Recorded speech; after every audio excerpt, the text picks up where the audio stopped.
اللہ الرحمن الرحیم الحمد للہ رب العالمین والصلاة والسلام علی سید الانبیاء والمرسلین وعلی آلہ وصحبہ اجمعین اما بعد۔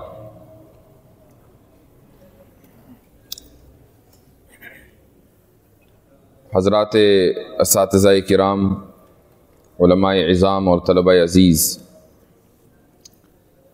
جمعہ کے دن صبح کا وقت اور آپ کی قربانیاں، قربان جاؤں اس پر، چونکہ یہ وقت وہ ہوتا ہے جس میں طلبہ عزیز کی خود غرضی اپنی شباب پہ ہوتی ہے، لیکن آپ نے اپنی نیند کو، سکون کو، آرام کو قربان کر کے آپ یہاں جمع ہوئے ہیں۔ یہ اس بات کی نشانی ہے کہ آپ دین کی محبت رکھتے ہیں اور دین کو پیش کرنے والوں سے محبت رکھتے ہیں۔ اللہ تعالیٰ اس کو قبول فرمائے۔ اس وقت دین کو کس طریقے سے سمجھنا اور سمجھانا ہے، یہ ایک بہت اہم مسئلہ ہے، اور اگر طلبہ دوران تعلیم اس مسئلے کو صحیح سے حل نہ کر پائیں تو یہ ان کے لیے آگے چل کر بہت مشکل ہو جاتا ہے۔ آج کی اس نشست میں ابتدا میں گفتگو کروں گا انشاءاللہ، اور پھر اس نشست کا جو دوسرا حصہ ہے، آخری حصہ، اس میں آپ کے کچھ سوالات لوں گا، اور کوشش یہ کیجیے گا کہ سوالات معیاری ہوں، اچھے ہوں، عام سوالات نہ ہوں کہ فلاں کے بارے میں کیا رائے ہے، فلاں کیسا ہے، بلکہ افکار کے تعلق سے آپ کے سوالات آنے چاہئیں، اور یہ سوالات اس وقت آئیں گے جب آپ ان افکار سے، ان فکرات سے خود کچھ نہ کچھ واقفیت رکھتے ہوں۔ اگر ایک شخص محض سوال کرتا ہے کسی شخص کے بارے میں تو وہ شخصیت سے واقفیت رکھتا ہے، اس کے افکار سے اس کا کوئی تعلق نہیں ہے، لیکن اگر سوال افکار سے ہے یا افکار کے بارے میں ہے تو اب یہ ہے کہ یہ سمجھا جائے گا کہ آپ کا کچھ نہ کچھ مطالعہ، آپ میں کچھ نہ کچھ بصیرت ہے۔ فکر کیا چیز ہے؟ اس وقت دنیا میں دو طریقے کے افکار رائج ہیں، ایک مغربی فکر ہے اور ایک دینی فکر ہے۔ جب ہم مغربی فکر بولتے ہیں تو اس کا مطلب یہ نہیں ہے کہ کوئی شخص مغرب کی کسی یونیورسٹی میں پڑھ کر آیا ہو اور مغربی لباس پہنتا ہو، سوٹ بوٹ ٹائی پہنتا ہو تو اب اس کے اندر مغربی فکر ہے، یہ کوئی ضروری نہیں ہے۔ اسی طریقے سے ایک شخص اگر عمامہ لگاتا ہے اور جبے قبے میں رہتا ہے اور سنت کے مطابق اس کی داڑھی ہے، اور آپ یہ کہیں کہ یہ شخص دینی فکر رکھتا ہے، یہ بھی کوئی ضروری نہیں ہے۔ فکر کا تعلق اس کی ذہنیت سے ہے، اور ذہنیت کے لیے یہ ضروری نہیں ہے کہ لباس سے آپ اندازہ لگا لیں کہ اس شخص کی ذہنیت کیا ہے۔ ایسا ممکن ہے کہ ایک شخص ہم جیسا نہ لگتا ہو، لیکن اس کا جو تھاٹ پروسیس ہے، یعنی کس طریقے سے وہ چیزوں کو سوچتا ہے، دیکھتا ہے، وہ چیز خالص اسلامی ہو، اور ایک شخص جبے قبے میں ہو لیکن اس کا تھاٹ پروسیس خالص مغربی ہو، تو کیسے کسی شخص کا تھاٹ پروسیس آپ پہچانیں گے اور جانیں گے؟ اس کے لیے ایک لفظ آتا ہے جس کو ہم انگریزی میں بولتے ہیں پیراڈائم، عربی میں بولتے ہیں اطار، اردو میں بولتے ہیں دائرہ۔ اب یہ فریم کہہ لیں آسانی کے لیے، اگر دیوار پر کوئی فریم لگا ہوا ہو، کوئی پینٹنگ لگی ہوئی ہو، تو اس پینٹنگ، اس دائرے کے اندر جو کچھ کلرز ہیں، رنگ ہیں، انہی کے ذریعے پینٹر ایک پیغام دیتا ہے۔ دائرے کے باہر اگر کوئی رنگ لگا ہوا ہے تو وہ اس پینٹر نے نہیں لگایا ہے، وہ کلی کرنے والے نے غلطی سے لگا دیا۔ اصل اس دائرے کے اندر، اس فریم کے اندر جو کلرز ہیں، ان سے پیغام جاتا ہے کہ پینٹر کیا کہنا چاہتا ہے۔ تو پیراڈائم دراصل ایک فریم ہے، اور یہ پیراڈائم کچھ علوم کے اوپر، کچھ فنون کے اوپر مبنی ہوتا ہے۔ ہیں تو بہت سے، لیکن تین بہت اہم ہیں۔ اگر آپ نے ان تین علوم و فنون کو بنیادی طور پر سمجھ لیا تو آپ پیراڈائم کو سمجھ لیں گے، اور پیراڈائم کو سمجھ لیا تو آپ انسان کی فکر کو بہت آسانی کے ساتھ سمجھ سکتے ہیں، کسی بھی انسان کی فکر کو۔ وہ 3 علوم کیا ہیں؟ سب سے پہلا علم ہے ایپسٹیمولوجی، یعنی اسباب علم۔ آپ میں سے کتنے لوگوں نے شرح عقائد پڑھی ہے؟ ہاتھ اٹھا دیں۔ ٹھیک ہے، ماشاءاللہ ایک بڑی جماعت نے شرح عقائد پڑھی ہے یا پڑھ رہے ہیں۔ تو اس میں شروع میں یہ بحث آتی ہے، اچھا شروع سے پڑھا ہے یا عذاب قبر سے؟ ہاں، تو یہ بات کھل گئی۔ تو شروع میں امام نصفی اور امام تفتازانی رحمہم اللہ جب کتاب شروع کرتے ہیں تو حقائق الاشیاء ثابتہ، یہاں سے قال اہل الحق حقائق الاشیاء ثابتۃ، یہ امام نصفی کی عبارت ہے، اور اس کے بعد پھر اسباب علم کی بحث شروع ہوتی ہے۔ اسباب علم کو انگریزی میں ایپسٹیمولوجی کہا جاتا ہے۔ ایپسٹیمولوجی کا مطلب، یہ اسباب علم کا مطلب یہ ہوتا ہے کہ آپ کوئی چیز اگر جانتے ہیں تو کیسے جانتے ہیں۔ محض جاننا کافی نہیں ہے، یہ جاننا بھی ضروری ہے کہ کیسے جانا۔ مثلا کچھ لوگ یہ کہتے ہیں کہ ہم کسی بھی چیز کو محض دیکھ کر، سن کر، چکھ کر جانتے ہیں، یعنی ہم صرف حواس کے ذریعے علم حاصل کرتے ہیں، عقل کے ذریعے ہم علم حاصل نہیں کرتے۔ جو بھی کچھ ہمارا علم ہے وہ ہمارے مشاہدے کے اوپر مبنی ہے۔ ہاں، مشاہدے کے بعد پھر ہماری عقل اس چیز کو جس کا مشاہدہ کیا گیا ہے اس کو پروسیس کرتی ہے۔ مثال کے طور پر آپ نے دیکھا کہ آپ کے ایک استاد ہیں جو گھنٹہ لگتے ہی، جب گھنٹہ لگتا ہے درس کا آغاز ہونے کا وقت شروع ہوتا ہے، اسی وقت ان کا قدم درسگاہ میں ہوتا ہے۔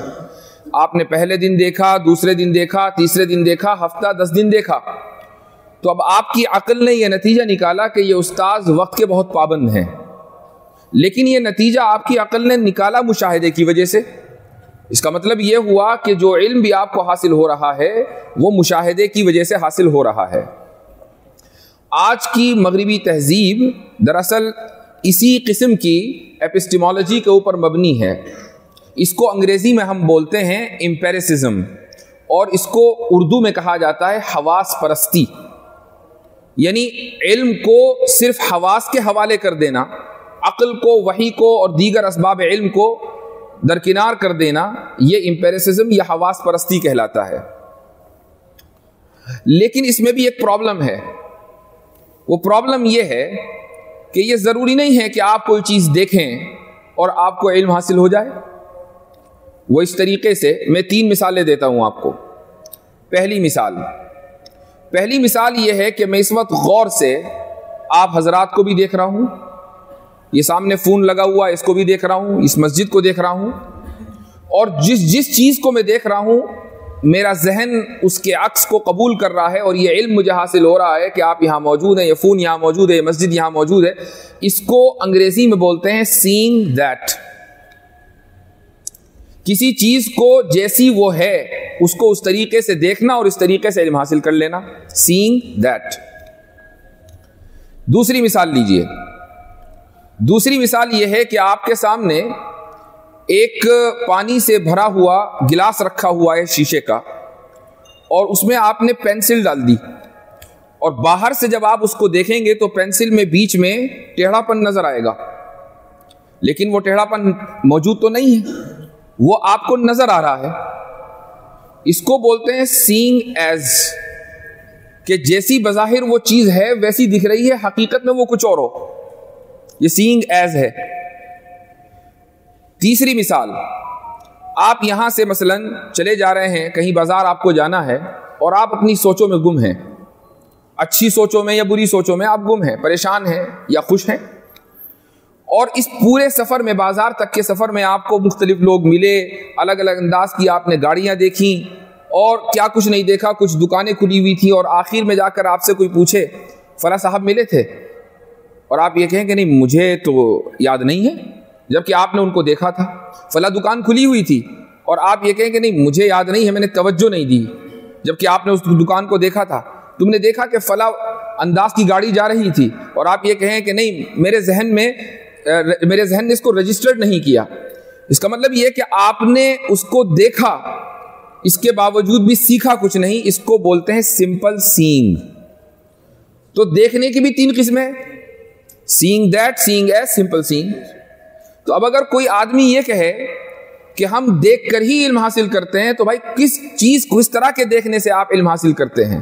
یہ سوال یہاں کھڑا ہو جاتا ہے، چونکہ ہر طرح دیکھنے سے علم حاصل نہیں ہوتا، بہت سی مرتبہ دیکھ کر بھی علم حاصل نہیں ہوتا، بہت سی مرتبہ سن کر بھی علم حاصل نہیں ہوتا۔ آواز آ رہی ہے، آپ سن رہے ہیں، لیکن اس آواز میں کیا ہے یہ پتہ نہیں چل رہا ہے۔ بعض مرتبہ بیک گراؤنڈ میں کہیں آپ جاتے ہیں مال وغیرہ میں، کسی ریسٹورنٹ میں، تو مال میں میوزک چل رہی ہوتی ہے، ہماری توجہ اس میوزک کی طرف نہیں ہوتی، تو میوزک چل رہی ہے لیکن ہمیں کچھ سمجھ میں نہیں آ رہا ہے۔ تو یہ ضروری نہیں ہے کہ کسی چیز کو سنیں تو علم حاصل ہو جائے اور کسی چیز کو دیکھیں تو علم حاصل ہو جائے۔ یہ امپیریسزم یا حواس پرستی کے اوپر ایک اعتراض ہے۔ تو خلاصہ یہ ہے کہ اسباب علم کا مطلب یہ ہے کہ جس چیز کو آپ جانتے ہیں، کیسے جانتے ہیں، اس علم کا نام اپسٹیمولوجی ہے۔ اور اپسٹیمولوجی اسلامی اعتبار سے تین چیزوں کے اوپر، کم و بیش تین چیزوں کے اوپر مبنی ہے۔ پہلی چیز حواس، ہم حواس کے ذریعہ علم ہونے کا انکار نہیں کرتے ہیں۔ دوسری چیز ہے عقل، عقل کے ذریعہ علم ہونے کا ہم انکار نہیں کرتے ہیں۔ اور تیسری چیز ہے خبر صادق۔ خبر صادق کو انگریزی میں جو علم کلام پڑھایا جاتا ہے اس میں اس کو بولا جاتا ہے ٹیسٹمنی، یعنی شہادت، جس کو ہم عربی میں شہادت بولتے ہیں، اسی طریقے سے اس کو خبر صادق بھی بولا جاتا ہے۔ خبر صادق کی پھر دو قسمیں ہیں، ایک ہے متواتر اور دوسرے ہے خبر رسول۔ یہ سارے کے سارے اسباب علم میں آتے ہیں اسلامی اعتبار سے۔ یہ ہماری اپسٹیمولوجی ہے۔ اگر آپ مغربی فلاسفہ سے پوچھیں کہ آپ کی اپسٹیمولوجی کیا ہے، تو ان میں آپ جو جدید ترین گروپ ہے، جو ماڈرن فلاسفرز ہیں، ان کو دیکھیں گے کہ وہ یہ کہتے ہیں کہ نہیں، ہم صرف اور صرف حواس کو ذریعہ علم سمجھتے ہیں، ہم عقل کو ذریعہ علم نہیں سمجھتے، اور نہ ہی ہم خبر صادق کو ذریعہ علم سمجھتے ہیں، چونکہ جو چیز بھی ہمارے ذہن میں آتی ہے وہ حواس کے ذریعے آتی ہے۔ یہ ان کی اپسٹیمولوجی ہے۔ اب یہاں دونوں گروپوں میں فرق ہو گیا۔ جو روایت پسند یا دیندار طبقہ یا مذہبی لوگ ہیں، وہ کسی بھی مذہب سے تعلق رکھتے ہوں، ان کی اپسٹیمولوجی بھی آپ کے سامنے آ گئی، اور اسی طریقے سے جو جدید مغربی فلاسفرز ہیں ان کی اپسٹیمولوجی بھی آپ کے سامنے آ گئی۔ اب میں آپ کو ایک مثال دیتا ہوں۔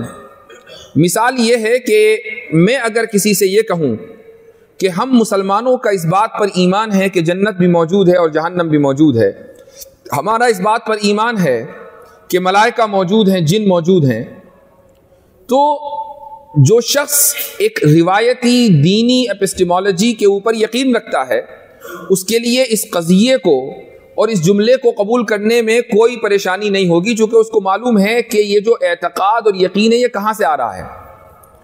لیکن اگر کوئی شخص مغربی یا جدید فلسفیانہ اپسٹیمولوجی پر یقین رکھتا ہے، وہ فوراً یہ سوال کرے گا کہ کیا آپ نے دیکھا ہے؟ کیوں؟ چونکہ اس کے نزدیک دیکھ کر ہی یا حواس کے ذریعے ہی علم حاصل ہوتا ہے۔ اگر کوئی شخص بظاہر آپ کو دیندار لگتا ہے لیکن وہ مغربی اپسٹیمولوجی کا ماننے والا ہے، تو چاہے اس کی داڑھی کتنی ہی لمبی کیوں نہ ہو، لیکن وہ اس کی فکر مغربی پیراڈائم کے اوپر مبنی ہے۔ یہ پیراڈائم کا پہلا اصول ابھی میں آپ کو بیان کر رہا ہوں، ابھی دوسرے پر ہم نہیں آئے ہیں۔ اس کی ایک مثال لے لیں، ماضی میں سر سید احمد خان، اگر آپ ان کے افکار کا مطالعہ کریں تو آپ پائیں گے کہ ان کی کتابوں میں، تفسیر کی کتاب بھی انہوں نے لکھی کہ جس کو خود علی گریئنز نہیں پڑھتے ہیں اور پڑھنی بھی نہیں چاہیے، اس میں انہوں نے جتنی بھی ملائکہ، جن، جنت، جہنم، سب کو محسوس مانا ہے، یعنی اس عالم کا حصہ مانا ہے۔ کیوں؟ چونکہ ان کی جو فکر تھی وہ مغربی پیراڈائم کے اوپر مبنی تھی۔ وہ سمجھتے تھے کہ جو چیز بھی موجود ہوگی اس کا محسوس ہونا ضروری ہے۔ اب جنت اور جہنم ہیں تو محسوس کیوں نہیں ہے؟ تو یقیناً کہیں نہ کہیں یہیں پر ہوں گے۔ بعض لوگ یہ کہہ دیتے ہیں کہ اسی دنیا کی اچھی زندگی جنت ہے اور یہاں کی خراب زندگی جہنم ہے۔ تو داڑھی ان کی بہت لمبی تھی ماشاءاللہ، لیکن فکر مغربی تھی۔ اب اس سے کوئی یہ نہ سمجھے، چونکہ سوشل میڈیا کے اوپر باتیں چل جاتی ہیں، اس سے کوئی یہ نہ سمجھے کہ علماء جدید تعلیم کے خلاف ہیں، چونکہ سر سید کو ہم نے کچھ کہہ دیا. کوئی بھی شخصیت اگر تاریخ میں علمی کنٹریبیوشن کرتی ہے تو پھر اس کے افکار کا جائزہ اور تحلیل و تجزیہ یہ ہمارا حق ہے. سر سید نے ایک بڑا کارنامہ انجام دیا، اور وہ یہ کہ انہوں نے مسلمانوں کو ایک عظیم الشان یونیورسٹی دی ہے. یہ ان کا کارنامہ ہے اور اس کا ہمیں اعتراف ہے. لیکن اس کا مطلب یہ نہیں ہے کہ پھر وہ چاہے جو کہیں اور تفسیر جس طریقے سے کر دیں اور جس حدیث کا انکار کر دیں اور جو افکار مسلم معاشروں میں پھیلا دیں ان سب پر ہم سکوت رکھیں گے. ایسا نہیں ہوگا، بلکہ تاریخ میں جب جب ان کا نام لیا جائے گا ان کے افکار سے برات کا اظہار بھی کیا جائے گا، اور ان کے جثے کو اور حلیے کو دیکھ کر یہ نہیں کہا جائے گا کہ ان کی فکر اسلامی پیراڈائم کے اوپر مبنی تھی، ان کی فکر مغربی پیراڈائم کے اوپر مبنی تھی.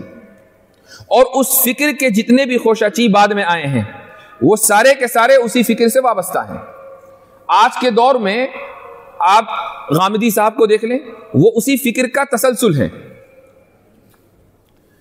تو یہ پہلی چیز ہے اپسٹمولوجی، اس کی پیراڈائم کی.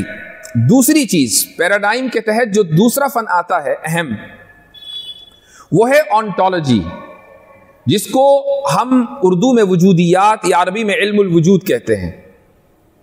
کہ کوئی چیز کیسے ہم مانے کہ موجود ہے، وجود کسے کہتے ہیں. اب آپ نے اگر شرع عقائد کا وہ حصہ پڑھا ہو تو آپ جانتے ہوں گے کہ وجود کی بھی کئی قسمیں ہیں.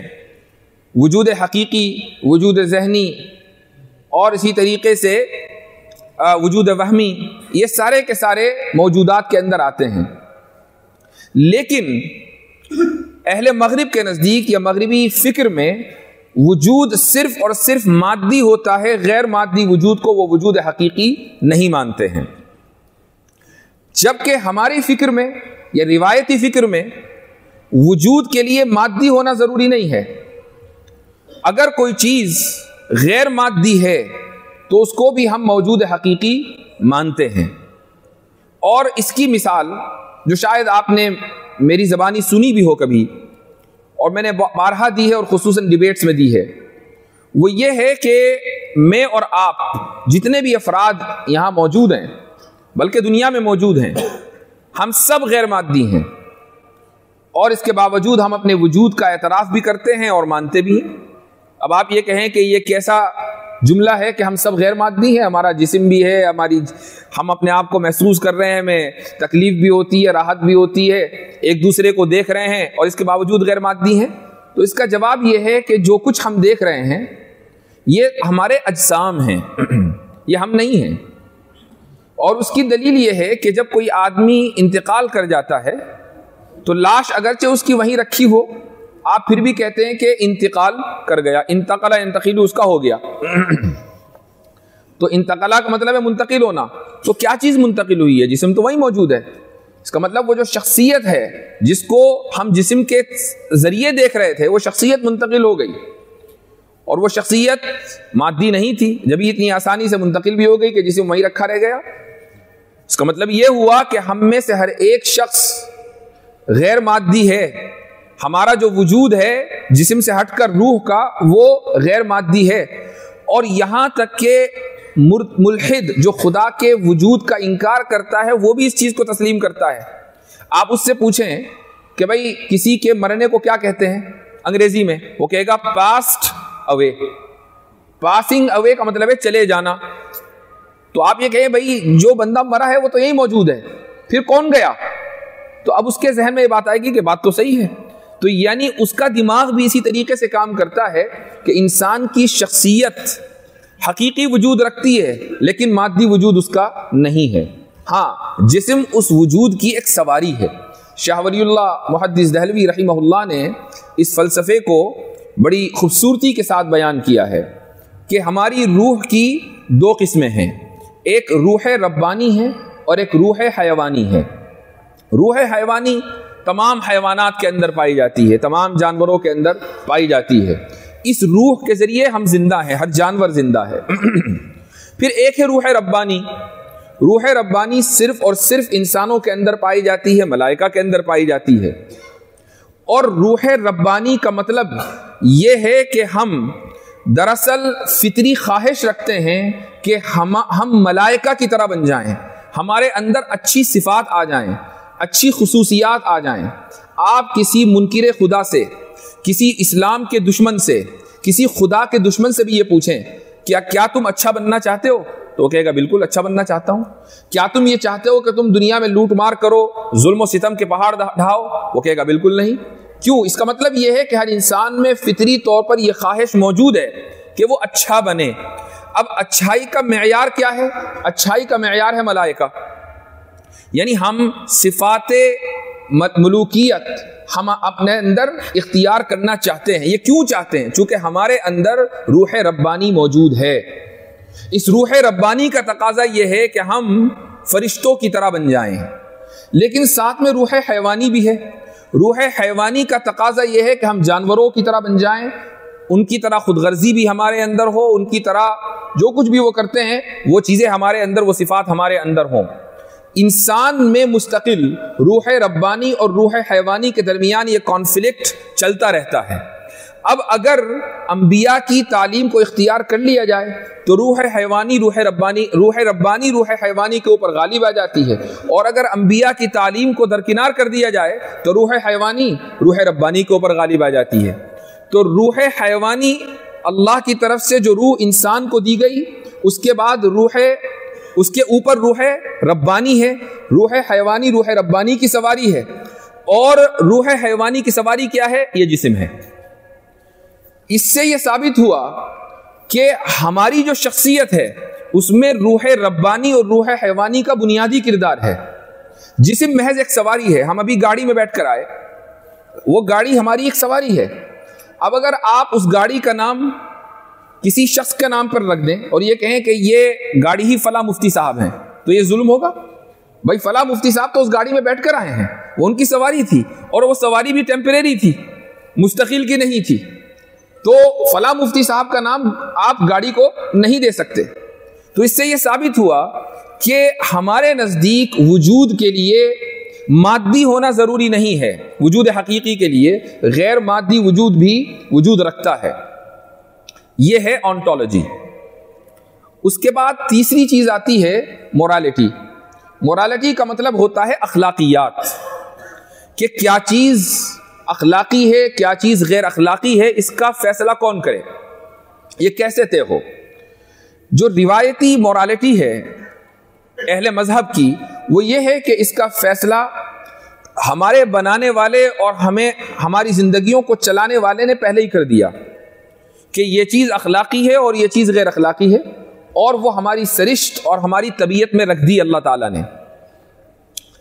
اور بعض چیزیں ایسی ہیں کہ جو ہماری عقل کے اوپر چھوڑتی ہیں۔ تو جن چیزوں کو ہماری طبیعت میں اللہ نے رکھ دیا اس کو ہم اصطلاح میں بولتے ہیں آبجیکٹیو مورالٹی۔ میں بہت ساری اصطلاحات اس لیے ذکر کر رہا ہوں چونکہ مجمع اہل علم کا ہے، طلبہ کا ہے، تو آپ انشاءاللہ ان چیزوں کو ذہن میں رکھیں گے تو آپ کو یہ فائدہ دے گا انشاءاللہ تعالی۔ تو آبجیکٹیو مورالٹی کا مطلب یہ ہے کہ پوری دنیا کی آبادی، تمام انسانیت اس چیز کے اچھا یا برا ہونے کے اوپر متفق ہے۔ شاہ ولی اللہ محدث دہلوی رحمہ اللہ نے حجت اللہ میں چند مثالیں اس کی ذکر کی ہیں، یہ فلسفہ وہاں پر موجود ہے۔ ان میں انہوں نے پہلی چیز جو ذکر کی ہے، پہلی مثال آبجیکٹیو مورالٹی کی، وہ ہے طہارت، پاکیزگی۔ آپ کسی ایسے شخص کو کہ جس کا دن رات کام گٹر صاف کرنا ہے، اس سے یہ پوچھے کہ طہارت کے تعلق سے، پاکیزگی کے تعلق سے، صفائی ستھرائی کے تعلق سے تمہارا کیا خیال ہے، تو وہ یہ کہے گا کہ گٹر سے نکل کر جب میں گھر جاتا ہوں تو سب سے پہلے میں ہاتھ دھوتا ہوں، نہانے کی کوشش کرتا ہوں، کپڑے بدلتا ہوں، پھر کھانا کھاتا ہوں۔ یہ سارے کام کیوں کرتے ہیں؟ گٹر میں یہ سارے کام کیوں نہیں کر لیتے؟ اس لیے کہ اس کی فطرت میں طہارت ہے، چاہے وہ دن رات گٹر میں رہتا ہو۔ اب جو آدمی گٹر میں نہیں رہتا اس کی فطرت میں طہارت ہوگی، یہ تو بالکل واضح طور سے ثابت ہو گیا۔ تو پوری انسانیت تاریخ کے کسی بھی مرحلے میں آپ چلے جائیں، طہارت کو اہمیت دیتی آئی ہے۔ یہ ہے آبجیکٹیو مورالٹی کی پہلی مثال۔ دوسری مثال ہے اخبات، اور اس کا مطلب ہوتا ہے، انگریزی میں ہم اس کو کہہ لیں سبمیشن، یعنی کسی اتھارٹی کی اتھارٹی کو تسلیم کرنا. آپ مدرسے میں ہیں اور آپ کو پتا ہے کہ اس مدرسے میں دارالاہتمام ہیں, محتمم صاحب ہیں اور دیگر ذمہ داران ہیں, ہمیں ان کی اتھارٹی کو تسلیم کرنا ہی پڑے گا, اس کے بغیر ہم مدرسے میں رہ نہیں سکتے. آپ درسگاہ میں ہیں, درسگاہ میں جس وقت استاد آپ کے سامنے ہے تو استاد کی اتھارٹی ہے, اور آپ یہ کہیں کہ نہیں میں اس اتھارٹی کو تسلیم نہیں کرتا تو فوراً اخراج ہو جائے گا. آپ دنیا کے کسی بھی کونے میں اور کسی بھی سیٹ اپ اور ماحول میں ہو, کسی نہ کسی کی اتھارٹی کو آپ تسلیم کریں گے ہی کریں گے. آپ قبائلی نظام میں چلے جائیں, قبائلی نظام میں اگر آپ جائیں گے تو وہاں پر بھی قبیلے کا ایک سردار ہوتا ہے, اور تمام کے تمام قبیلے والے اس قبیلے کے سردار کی اتھارٹی کو تسلیم کرتے ہیں. دنیا کی حکومتوں کو دیکھیں تو حکومت کی اتھارٹی کو ہر انسان کو ماننا پڑتا ہے, چاہے وہ کسی حکومت کی پالیسی کو مانے نہ مانے, اتھارٹی کو ضرور مانے گا. اسی طریقے سے آپ ایک دکان کو دیکھ لیں کہ جہاں ایک مالک اور ایک نوکر ہے, بھائی دو ہی آدمی ہیں, یہ نوکر اپنے مالک کی اتھارٹی کو تسلیم کرے گا, نہیں کرے گا تو اس کو نکال دیا جائے گا. تو چھوٹی سی دکان ہو, ایک خاندان ہو کہ جہاں بچے اپنے ماں باپ کی اتھارٹی کو تسلیم کرتے ہیں, یہ پورا جو نظام ہے انسانیت کا, اس پر انسانیت متفق ہے. اسی طریقے سے ایک تیسری چیز جس کو شاہ صاحب نے ذکر کیا ہے وہ ہے عدل اور انصاف. یہ بھی آبجیکٹو ریالٹی کے اندر, مورالٹی کے اندر آتا ہے. یعنی معروضی طور پر تمام کی تمام انسانیت اس بات پر متفق ہے کہ عدل اور انصاف ایک اہم ترین اخلاقی قدر ہے. اگر آپ ٹائم ٹریول کر کے پیچھے ہٹلر کے پاس چلے جائیں اور ہٹلر سے پوچھیں کہ اگرچہ 6 ملین کا قتل کیا ہے لیکن کیوں کیا ہے, کہے گا انصاف قائم کرنے کے لیے. اس کی وجہ بھی, اس کی علت بھی اس کے ذہن میں انصاف ہی ہوگی. تو کوئی بھی ظالم جب ظلم کرتا ہے تو انصاف کے پیچھے چھپتا ہے. کیوں؟ چونکہ وہ اپنے ظلم کو جسٹیفائی کرنا چاہتا ہے. اس کو معلوم ہے کہ جب میں یہ کہوں گا کہ میں انصاف کے لیے یہ کام کر رہا ہوں تو سب لوگ اس کو قبول کریں گے, اگرچہ ذہن میں اس کے کچھ اور ہو. لیکن انصاف کے پیچھے چھپنے کا مطلب یہ ہے کہ وہ بھی اس بات کو تسلیم کرتا ہے کہ انصاف ایک اعلیٰ ترین قدر ہے, تمام کی تمام انسانیت اس کے اوپر متفق ہے. یہ چند چیزیں حضرت شاہ صاحب رحمہ اللہ نے ذکر کی ہیں. تو عقل کے تحت, مورالٹی کے تحت اب آبجیکٹو مورالٹی آ گئی. اسی طریقے سے ایک ہے سبجیکٹو مورالٹی. سبجیکٹو مورالٹی کا مطلب یہ ہوتا ہے کہ آپ اپنے طور سے, اپنے معاشرے کے وجہ سے یا اپنے خاندان میں آپ کے یہاں کچھ چیزیں ہیں کہ جن کو اچھا سمجھا جاتا ہے اور کچھ چیزیں ہیں جن کو برا سمجھا جاتا ہے. اس ملک میں آپ ایک شہر سے دوسرے شہر میں جائیں تو رسوم و رواج تبدیل ہو جاتے ہیں. میں اس کی ایک مثال اکثر دیا کرتا ہوں کہ ہمارے علاقے میں دیوبند اور اطراف میں یہ معمول ہے کہ شادی کے وقت جب رشتہ جاتا ہے تو لڑکوں کا رشتہ جاتا ہے, آتا نہیں ہے. لیکن مشرقی یو پی کے کچھ علاقوں میں لڑکوں کا رشتہ آتا ہے, جاتا نہیں. تو میرے ایک دوست ہیں, میرے کلاس میٹ ہیں, انہوں نے مجھ سے اس نقطے کا اظہار کیا کہ بھئی ہمارے یہاں تو رشتہ آتا ہے, ان کی شادی نہیں ہوئی تھی اس وقت تک. تو میں نے ان سے کہا کہ بھئی اگر تمہارا رشتہ نہیں آیا تو تم ایسے ہی بیٹھے رہو گے پوری زندگی. کہنے لگے ہمارے یہاں رشتہ بھیجنا سخت معیوب ہے لڑکے کی طرف سے, اور ہمارے یہاں یعنی دیوبند اور اطراف کے علاقے میں لڑکی کی طرف سے, لڑکی والوں کی طرف سے لڑکے کو رشتہ بھیجنا سخت معیوب ہے, لڑکی انتظار کرتی ہے. یہ کہاں لکھا ہوا ہے کہ لڑکا انتظار کرے گا یا لڑکی انتظار کرے گی؟ یہ چیزیں ہمارے معاشرے کے اوپر مبنی ہیں. کہیں کسی چیز کو اچھا سمجھا جاتا ہے تو کہیں کسی دوسری چیز کو اچھا سمجھا جاتا ہے. یہ سبجیکٹو مورالٹی ہے, اور اس طرح پوری انسانیت میں اسی طریقے کے آپ کو درجنوں بلکہ ہزاروں مثالیں مل جائیں گی. تو مورالٹی بھی 2 طرح کی ہے. لیکن جب آپ اہل مغرب سے پوچھتے ہیں تو ان کے نزدیک مورالٹی صرف ایک طرح کی ہوتی ہے, اور وہ ہے سبجیکٹو. یعنی ہم جس چیز کو یا ہمارا معاشرہ جس چیز کو اچھا سمجھ رہا ہے وہ اچھی ہے, اور جس چیز کو برا سمجھ رہا ہے وہ بری ہے. اس میں خالق اور مالک کا کوئی کردار نہیں ہے. یہ سبجیکٹو مورالٹی اہل مغرب کے نزدیک. اب اس کی ایک مثال لے لیجئے.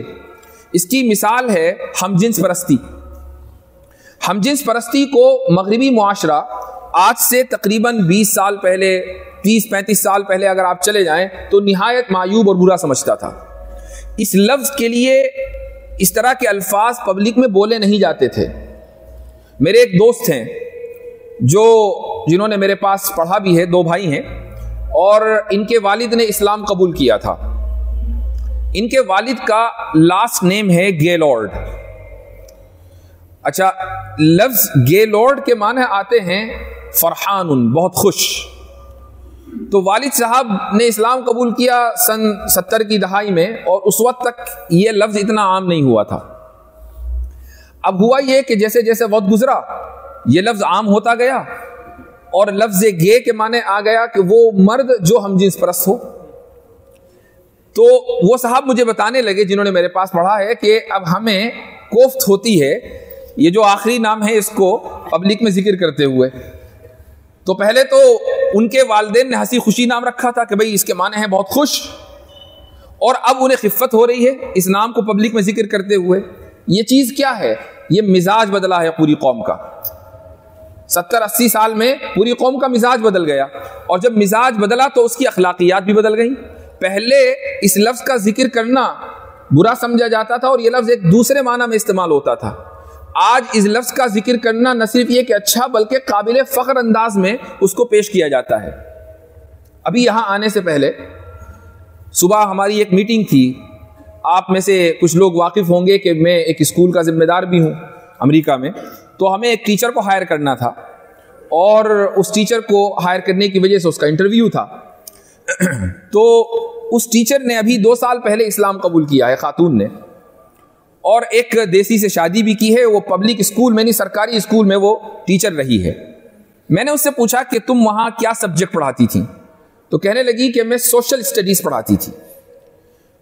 تو سوشل اسٹڈیز میں یہ سارے مباحث پڑھائے جاتے ہیں. تو میں نے اس سے کہا کہ تم ایک اسلامک اسکول میں آنا چاہتی ہو, مان لو تمہارے پاس ایک طالب علم آئے اور وہ یہ کہے, وہ لڑکا, اور وہ یہ کہے کہ میں کچھ لڑکی سا محسوس کر رہا ہوں, تو تم کیا کرو گی؟ تو وہ کہنے لگی کہ پبلک اسکول میں تو ہمیں یہ انسٹرکشنز دیے جاتے ہیں کہ اس کو لڑکی سا محسوس کراؤ, اس کو یہ مت کہو کہ نہیں یہ غلط ہے, بلکہ اس کو ایکنالج کرو, اس کے ساتھ ہمدردی کا اظہار کرو, یہ کہو بالکل نارمل ہو رہا ہے معاملہ. میں نے کہا کہ ہمارے یہاں تو یہ ممکن نہیں ہوگا, اور تم اس وقت اسلام قبول کر چکی ہو, تو تم کس طریقے سے, تمہاری اسٹریٹجی کیا ہوگی؟ تو وہ کہنے لگی کہ میں آپ کے اسکول میں اگر کوئی عالم ہوگا تو میں اس سے رابطہ کروں گی. اس نے اپنے ساتھ سے جواب دے دیا. لیکن حقیقت کیا ہے؟ حقیقت یہ ہے کہ اس نے جو کچھ پڑھا ہے اس میں پڑھایا ہی یہی گیا ہے کہ آپ اس چیز کو غلط نہ سمجھیں, اس چیز کو نارمل سمجھیں. یہی وجہ ہے کہ اس کو غلط کہنے کی ہمت نہیں ہے.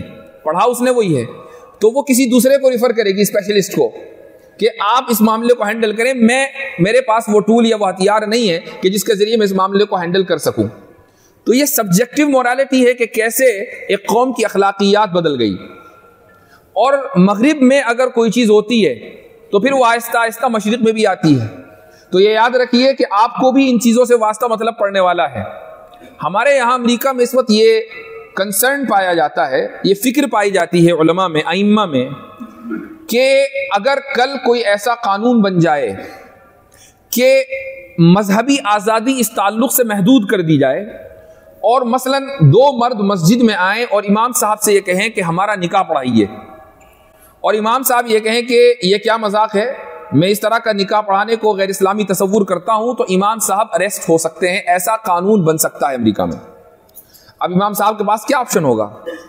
امام صاحب کے پاس کوئی آپشن ہی نہیں ہے سوائے اس کے کہ وہ نکاح پڑھائیں 2 ہمجنس پرستوں کا, یا یہ کہ وہ اپنی ملازمت سے ہاتھ دھوئیں, یا ان کے اوپر جرمانے لگیں اور وہ جیل جائیں. تو یہ قوانین یورپ کے کچھ علاقوں کے اندر بن چکے ہیں. امریکہ میں اس تعلق سے کوشش کی جا رہی ہے. تو کہاں تو ایک قوم جو اس لفظ کو زبان پر لانے کو اچھا نہیں سمجھتی تھی, اور کہاں وہ اس بات پر لوگوں کو بلکہ مذہب پسند طبقے کو مجبور کر رہی ہے کہ آپ بھی اس کو نارمل سمجھیں. تو یہ سبجیکٹیو مورالٹی کی مثال ہے. تو جو پیراڈائم کا لفظ میں نے استعمال کیا تھا, یہ پیراڈائم 3 چیزوں کے اوپر مبنی ہوتا ہے: ایپسٹیمولوجی, آنٹولوجی اور مورالٹی. ہماری اپنی ایپسٹیمولوجی ہے, اپنی آنٹولوجی ہے, اپنی مورالٹی ہے. جیسا کہ میں نے مثالوں سے واضح کیا, ان کی اپنی ایپسٹیمولوجی, آنٹولوجی اور مورالٹی ہے. تو دونوں کے پیراڈائمز الگ الگ ہیں. اب ہوتا یہ ہے کہ بعض مرتبہ آپ کسی ایک پیراڈائم کے اوپر آپ کی تعلیم اور تربیت ہوتی ہے اور آپ کو پتہ نہیں ہوتا. مثلا آپ کی تعلیم مکمل اسکول میں ہوئی ہے, کالج میں ہوئی ہے, اور اہل علم طبقے سے یا مدارس سے وابستہ طبقے سے آپ کا کوئی تعلق نہیں رہا, تو آپ کی ٹریننگ اور تربیت مکمل ویسٹرن پیراڈائم پر ہوئی ہے, اور یہ ضروری ہوگا کہ آپ کے ذہن میں شکوک و شبہات آئیں, یہ ضروری ہوگا. اللہ یہ کہ اللہ تعالیٰ اسپیشل شیلڈ آپ کے ذہن پہ لگا دے تو شکوک و شبہات نہیں آئیں گے. لیکن ہم اور آپ انبیاء تو ہیں نہیں. مثال کے طور پر آپ کسی ایسے طالب علم سے کہ جس نے پوری زندگی اپنی جوانی اسکول اور کالج میں گزاری ہو, وہ مسجد و مدرسوں سے وابستہ نہ ہو مسلمان, اس سے آپ یہ سوال کریں کہ تمہیں ایسی کیا چیز ہے, کوئی ایک بات بتاؤ کہ جو تمہیں ایسا لگتا ہے کہ سمجھ میں نہیں آتی, یا تمہیں لگتا ہے کہ یہاں انصاف سے کام نہیں لیا گیا مذہب کے تعلق سے, تو عام طور سے وہ یہ کہے گا کہ مجھے یہ بات سمجھ میں نہیں آتی ہے کہ جنت میں مردوں کو تو 70 حوریں ملیں گی اور عورتوں کو نہیں ملیں گی. یہ کیا وجہ ہے, وہ کیوں ایسا سوچ رہا ہے؟ وہ ایسا اس لیے سوچ رہا ہے کہ اس پیراڈائم میں جس کے اعتبار سے اس کی ٹریننگ ہوئی ہے اور پوری زندگی اس نے گزاری ہے, اس میں اس کو یہ بتا دیا گیا کہ مرد اور عورت کے درمیان مساوات ضروری ہے. جب مرد اور عورت کے درمیان مساوات ضروری ہے تو اس دنیا میں بھی ضروری ہے اور جنت میں بھی ضروری ہے, اور جو اس مساوات کو نافذ نہیں کرے گا یا اختیار نہیں کرے گا وہ ظالم ہے, اور خدا ظالم نہیں ہو سکتا. لیکن حدیث میں یہ ملتا ہے کہ مرد کو 70 حوریں ملیں گی اور عورت کے تعلق سے کوئی ذکر نہیں ہے. تو یہ مساوات ختم ہو گئی, اور جب مساوات ختم ہو گئی تو اب یہ بات اس شخص کے ذہن میں آتی ہے, شبہ آتا ہے کہ اسلام میں ایسا کیسے ہو سکتا ہے, اسلام میں تو ظلم ہے نہیں. لیکن اگر آپ کی تربیت اور پوری ذہنی ساخت و پرداخت یہ اسلامی پیراڈائم کے اوپر ہے, تو یہ تو ہو سکتا ہے کہ آپ کو اس سوال کا جواب معلوم نہ ہو, لیکن یہ نہیں ہوگا کہ آپ اس سوال کی وجہ سے پریشان ہو جائیں. اور آپ خود اپنا اندازہ لگا لیں, خود آپ مدارس میں پڑھتے ہیں اور چاہے آپ پیراڈائم کے لفظ کو زندگی میں پہلی مرتبہ سن رہے ہوں اور یہ پوری اصطلاح پہلی مرتبہ آپ کے سامنے آ رہی ہو, اس کے باوجود آپ کی ذہنی تربیت اسلامی پیراڈائم کے اوپر مبنی ہے. بہت سے اعتراضات آپ سڑک پر, میڈیا میں, سوشل میڈیا میں سنتے ہیں, تو آپ یوں تو پریشان ہوتے ہیں کہ اس کا کیا جواب ہوگا, لیکن یہ نہیں ہوتا کہ ارے میرا ایمان چلا گیا. یہ کیا وجہ ہے؟ چونکہ آپ کی تربیت اسلامی پیراڈائم پر ہوئی ہے. اب ایک انسان کا حلیہ, اس کا چہرہ مہرہ, یہ اس بات کا عکاس نہیں ہے کہ اس کا پیراڈائم کیا ہے.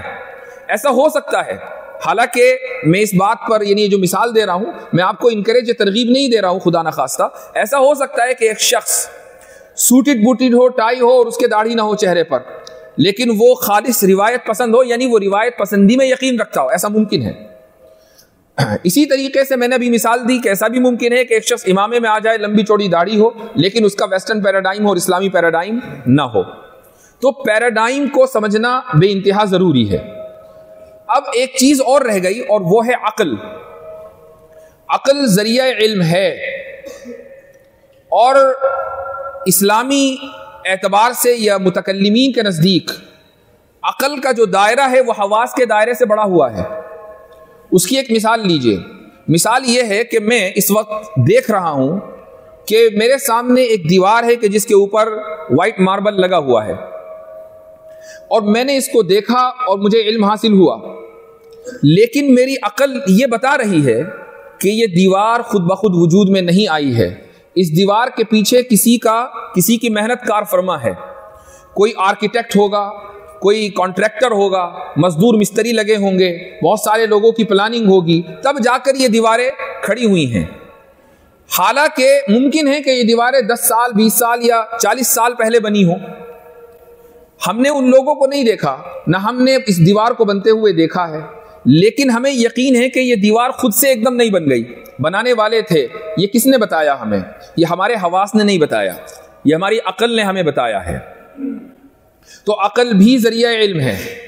اسی لیے اسلامی اعتبار سے ہمیں اس بات کا یقین ہے کہ اسلام میں جتنے بھی احکام ہیں, وہ کوئی بھی آپ حکم اٹھا لیں, کوئی بھی عقل کے خلاف نہیں ہوگا, موافق عقل ہوں گے تمام کے تمام احکام.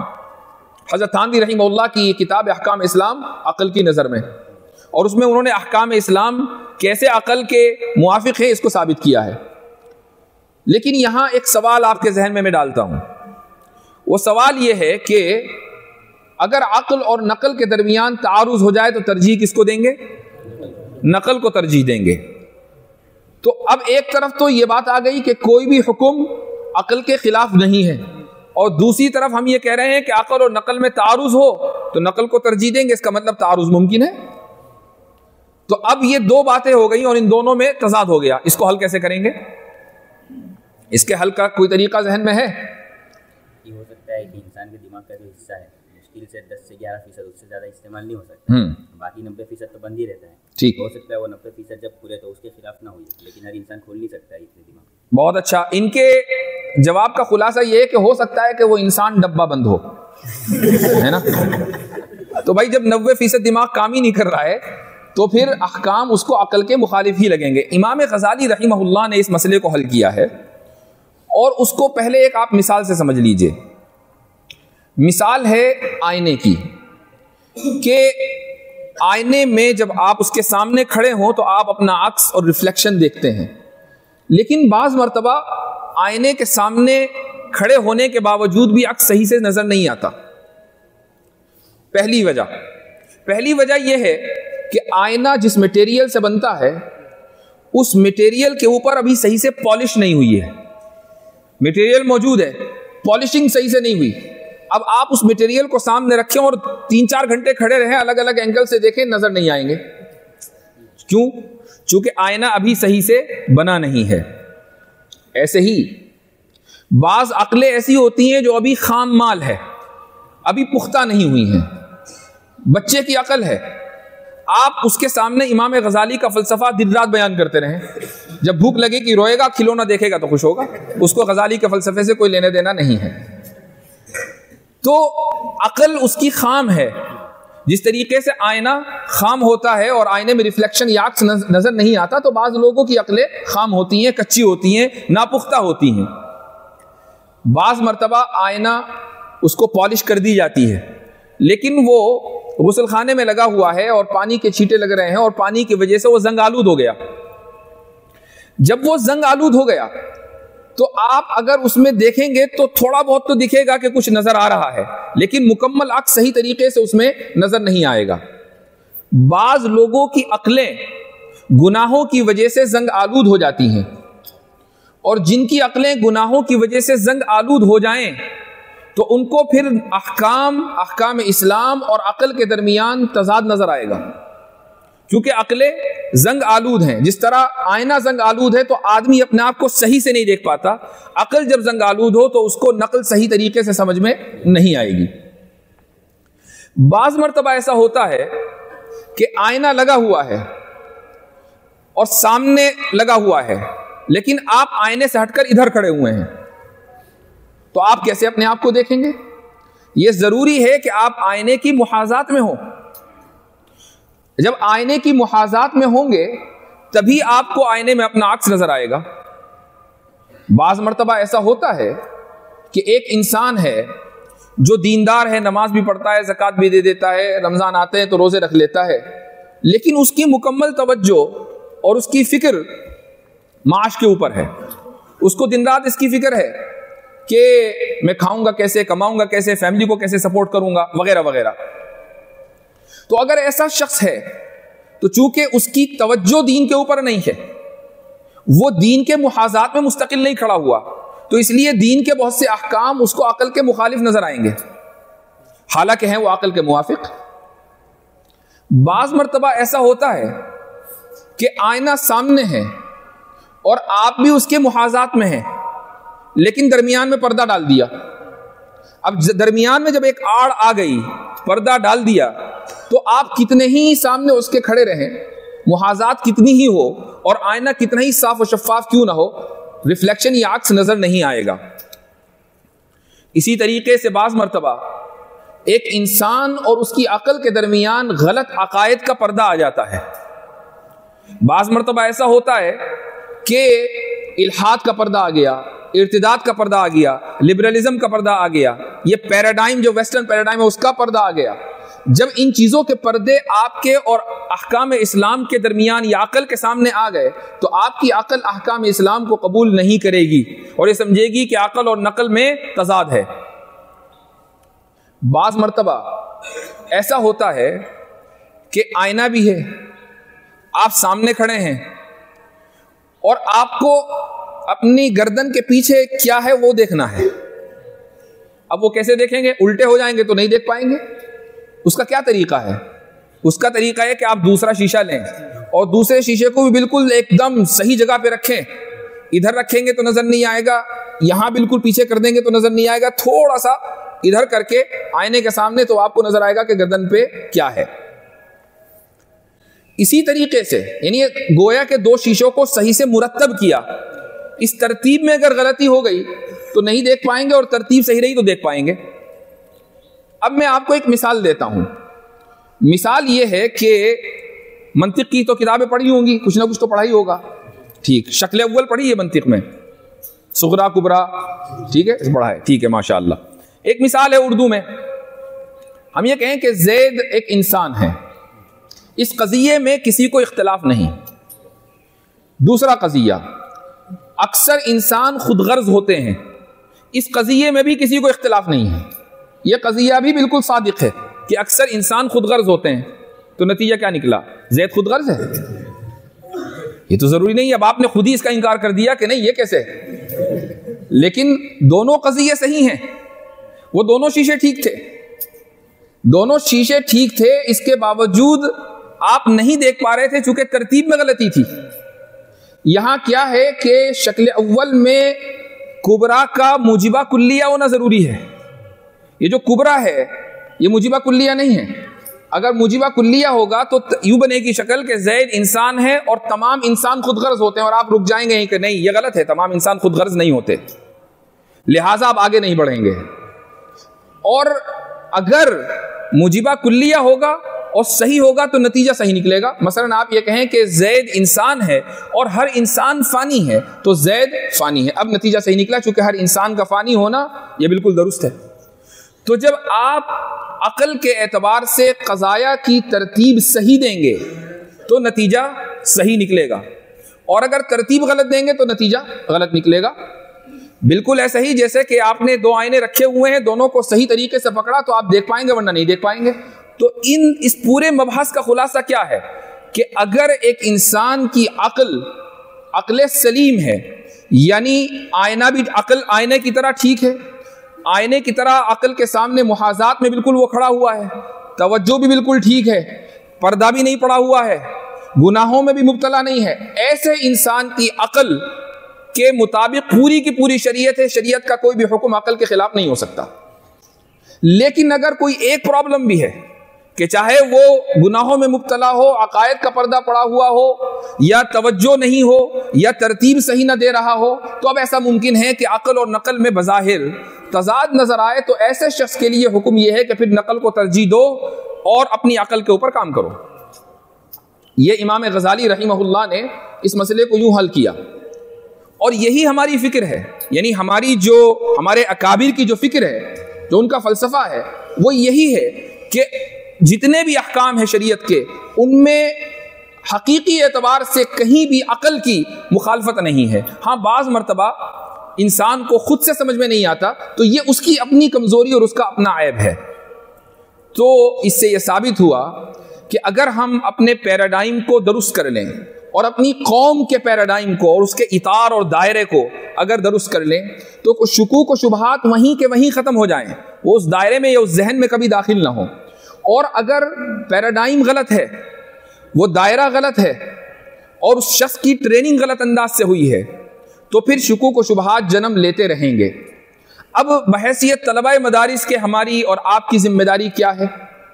اللہ تعالیٰ کا لاکھ لاکھ شکر ہے کہ ہم ایک صحیح دائرے میں رہتے ہوئے علم حاصل کر رہے ہیں، اگرچہ دنیا کو اس علم کی اہمیت کا اندازہ نہیں ہے، اور شاید آپ کو بھی نہیں ہے۔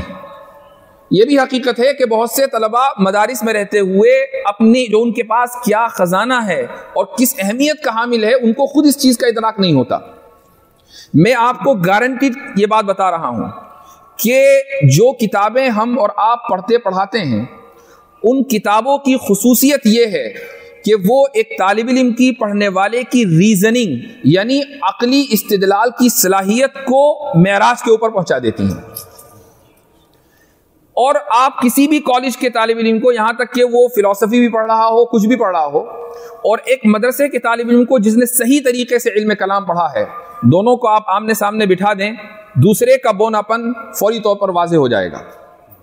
آپ مثلا ایک وکیل کو لیں، وکیل نے پوری زندگی قانون پڑھا ہوتا ہے، اس کا کام ہی ہے ریزننگ، یعنی عقل کی بنیاد پر یہ سمجھنا کہ واقعہ اس طریقے سے ہوا ہے، اس کا نتیجہ یہ نکل سکتا تھا اور اس کا سبب یہ ہے، اس کی علت یہ ہے، وغیرہ وغیرہ. وکیل کا کام یہ ہے، اسی کو اس کو پیسے ملتے ہیں. لیکن ایک عالم دین کے جس نے ہدایہ کو صحیح طریقے سے پڑھ لیا، اس کی ریزننگ اور اس کی عقلی صلاحیت وکیل کی عقلی صلاحیت سے لاکھ گنا بہتر ہے. 1000 گنا کی بات نہیں کر رہا ہوں میں، لاکھ گنا کی بات کر رہا ہوں. اور اس کا ایک واقعہ میرے ذہن میں آیا اور شاید آپ نے کہیں پڑھا ہو. حضرت مفتی تقی عثمانی حفیظہ اللہ جو ایک زمانے میں چیف جسٹس رہ چکے ہیں پڑوسی ملک کے، تو وہ لکھتے ہیں کہ جب ہم کوئی فیصلہ لکھتے تھے تو دوسرے ججز بھی رہتے تھے، اور جب میں وہ فیصلہ لکھ دیتا تھا تو دوسرے ججز بڑے حیران ہو کر یہ پوچھتے تھے کہ آپ اس نتیجے پر پہنچ گئے جہاں ہم نہیں پہنچ پاتے، تو آپ کی ٹریننگ کس طرح ہوئی ہے؟ تو مفتی صاحب فرماتے تھے کہ ہدایہ کے ذریعے ہوئی ہے. تو جو چیز آپ کے پاس ہے اور جس چیز کا ایکسس آپ کو ہے وہ دنیا کو نہیں ہے، اور یہ بہت بڑی نعمت ہے. آپ اپنے آپ کو تھوڑا سا پیچھے اس لیے سمجھتے ہیں کہ شاید آپ وہ زبان نہیں جانتے کہ جو زبان دنیا سمجھتی ہے. بس اتنا ہی فرق ہے، اور زبان کو سمجھنا چند مہینے کا کام ہے، چند سالوں کا بھی نہیں. یہ ضروری نہیں ہے کہ آپ فراٹے دار انگریزی بولنے لگے اور ہدایہ اور نور انوار اور شرح عقائد انگریزی میں پڑھانے لگے، یہ کوئی ضروری نہیں ہے. لیکن اگر آپ اصطلاحات کو انگریزی میں سمجھے اور سمجھانے لگیں، جو عالم کا جو نظام ہے اس کے رہتے ہوئے یا اس کے بعد جب بھی موقع ملے زندگی میں اس کو آپ کور کر لیں، تو بہت ممکن ہے کہ آپ اپنی ذہنی استعداد کو خود ہی ڈسکور کریں کہ میں کیا ہوں اور میرے پاس کیا علم ہے.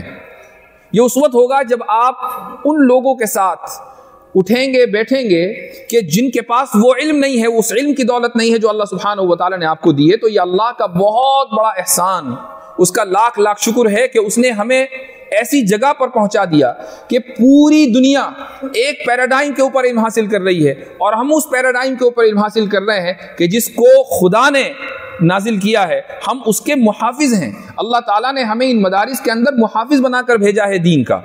اس سے بڑھ کر ہمارا اور آپ کا کیا مقام ہو سکتا ہے؟